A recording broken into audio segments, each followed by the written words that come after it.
नमस्ते प्यारे बच्चों, स्वागत है आपका रामरूप शर्मा चैनल पर। और मैं हूं रामरूप शर्मा। बच्चों, आप लोगों को एडमिशन हो रहे होंगे, यानी कि ब्रांचेज अब धीरे धीरे मिल रही होंगी और कॉलेज भी अच्छे अच्छे मिल रहे होंगे। और अगर नहीं मिले हैं तो आपको थर्ड राउंड में बहुत बड़ा चेंज देखने को मिलेगा, क्योंकि अब बहुत सारे बच्चे अपनी सीट को विड्रॉ करेंगे या फिर चेंज करेंगे या फिर वो किसी दूसरे कॉलेज में चले जाएंगे या प्राइवेट इंस्टीट्यूट में भी वो जा सकते हैं। अब जाने के बहुत सारे रीजन हो सकते हैं। आज मैं इस पॉइंट से हटकर आपको दूसरे पॉइंट की तरफ आपका ध्यान दिलाना चाहता हूं कि जो बीटेक के कॉलेजेस हैं, गवर्नमेंट के कॉलेज, आपको याद होगा गवर्नमेंट कॉलेज में, गवर्नमेंट स्कूल में इसलिए एडमिशन लिया जाता है ताकि वहां पर फीस कम हो और सिस्टमैटिक चीजें ज्यादा से ज्यादा हो।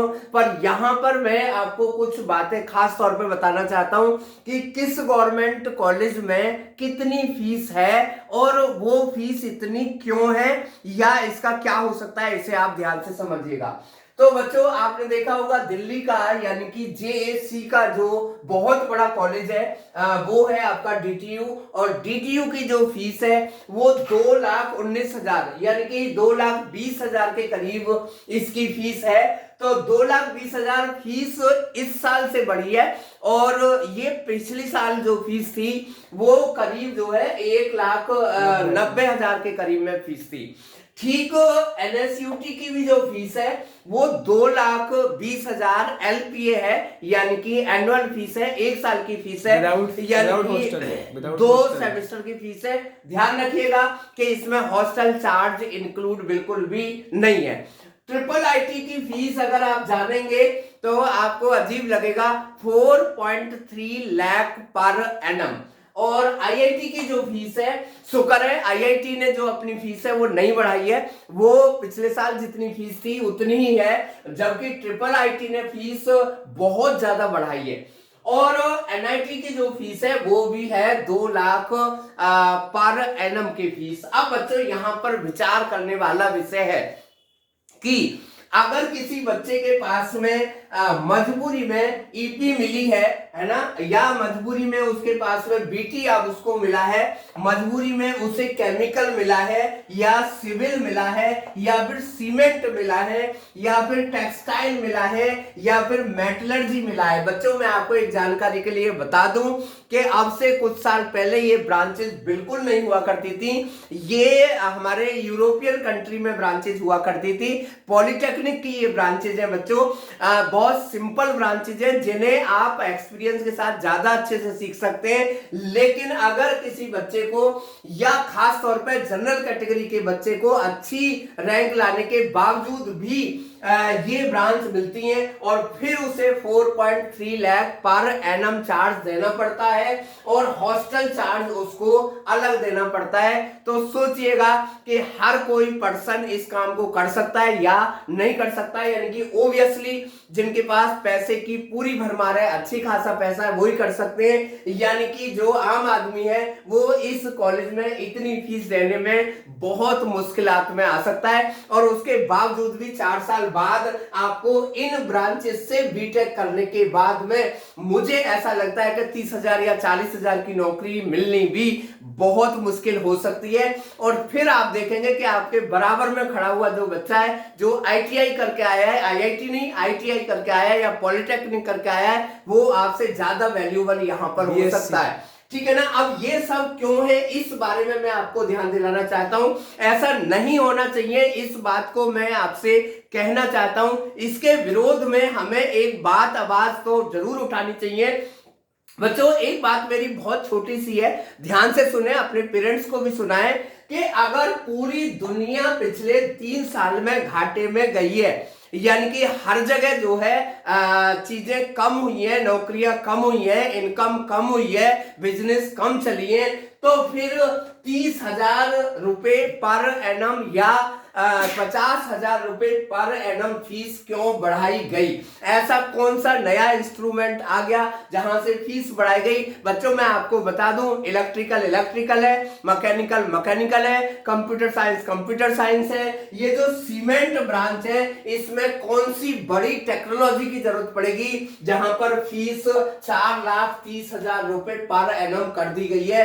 एनएसयूटी में ऐसी कौन सी ब्रांच आ गई है? अगर आप पूरी ब्रांचेस की लिस्ट देखेंगे तो 4, 5, 6 ब्रांचेस को छोड़कर बाकी सब चीजें केवल और केवल बनाई गई हैं, है ना, और कुछ भी नहीं किया गया है। मुझे ऐसा लगता है कि जिस बच्चे ने क्वालिफाई यहां पर किया है या अपना कोई ब्रांच लिया है तो इसका मतलब है कि उस बच्चे ने बहुत मेहनत की होगी, पिछले 3-4 साल से मेहनत की होगी और ओब्वियसली उसने कोचिंग भी ली होगी और कम से कम उसने 4, 5, 6 लाख रुपए खर्च कर दिए होंगे।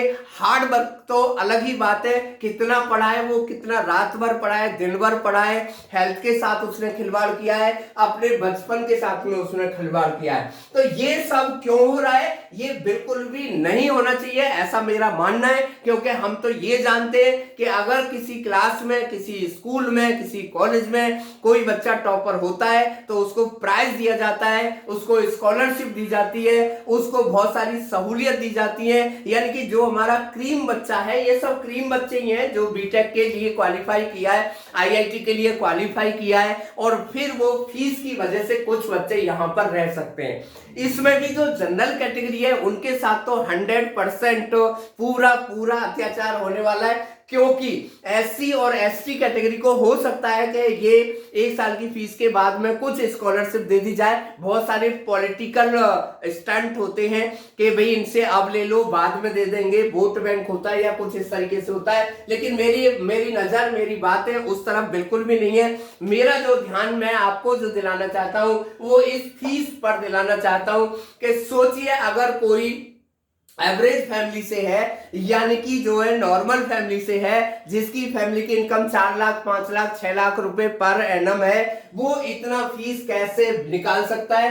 बैंक का एक बहुत अच्छा सिस्टम दिया हुआ है, वो केवल बुद्धू बनाने वाला सिस्टम है। फ्री में ले लो जी, है ना, आपसे कोई इंटरेस्ट नहीं लिया जाएगा। उस बात को बैंक वाले इंटरेस्ट नहीं कहते, उसका नाम रख दिया है फाइल चार्ज, है ना। फाइल चार्ट से वो सब काम कर लेते हैं। तो ये जो चीजें हैं ये बिल्कुल भी नहीं होनी चाहिए थी। जब पूरे दुनिया में बिजनेस कम हुई है, पूरी दुनिया में कोरोना पीरियड में नौकरियां कम हुई है, इनकम कम हुई है, तो फिर फीस का इतना ज्यादा बढ़ाया जाना बिल्कुल भी सही नहीं है। तो मेरी आप लोगों से प्रार्थना है, मैं आपसे ये ध्यान दिलाना चाहता हूं कि आप इसके अगेंस्ट आवाज जरूर उठाइएगा। इस वीडियो को लाइक करके शेयर जरूर कर दीजिएगा। इतनी ज्यादा फीस बिल्कुल भी नहीं होनी चाहिए थी। वैसे तो कोरोना को देखते हुए, पिछले 4 साल के इनकम को देखते हुए, पिछले 4 साल की नौकरियों को देखते हुए, पिछले 4 साल के बिजनेस को देखते हुए ये फीस और कम होनी चाहिए थी। दिल्ली गवर्नमेंट के ये कॉलेज है, आप देखिए, आप सोचिए, दिल्ली गवर्नमेंट पर इतना सारा टैक्स का पैसा आता है। अगर ये चाहे तो इस चीज को टैक्स से चलाया जा सकता है। और फिर लेकिन आप ये बात जरूर ध्यान रख लें, मैं बिल्कुल आपको साफ साफ कहना चाहता हूं कि अगर इन बच्चों पर इतना ज्यादा प्रेशर डाला जाएगा कि पहले ये मेहनत करें, फिर ये जो है नंबर लाएं, फिर उसके बाद में ये जैसे तैसे ब्रांच लें, फिर इतनी सारी फीस दें, फिर इनको जॉब की प्रॉब्लम आएगी, तो फिर ये बच्चे गलत राह पर ही जा सकते हैं, अच्छी राह पर नहीं जा सकते। यानी कि हम अच्छे इंजीनियर डेवलप करना बहुत मुश्किल हो जाएगा। मेरी वीडियो को लाइक करके शेयर जरूर करिएगा, इस बात को ज्यादा से ज्यादा आप शेयर करिएगा।